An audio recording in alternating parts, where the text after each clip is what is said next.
Share ko lang sa inyo ang aking pag-diet strategy. So, baka magustuhan mo and why not, you can try also. So, ang secret para hindi ka makakain ng madami, bumili ka ng plato na maliit lang at may partition. So, ayan.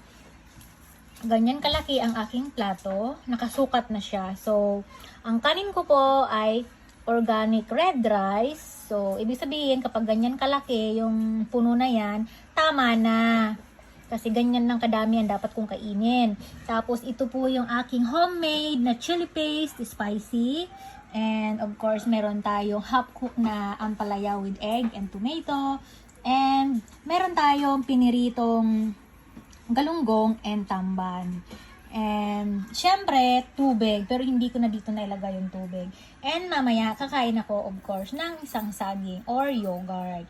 So, depende yun sa mood ko. So, ayan, ito po ang lunch ko ngayon, araw na to. At 12 o'clock in the afternoon. So, kain po mga kamay. So, ayan. Kapag kasi ganito yung plato mo, medyo nakukontrol mo yung kinakain mo. So, it's up to you. Minsan, isang puno dito sa side na to ng fruit. Tapos dito naman, isang puno ng, kunwari, buko salad. Basta yung kanin ko, ganyan lang kadami dapat. So, dito, it depends kung anong gusto mong ulam. So, yeah.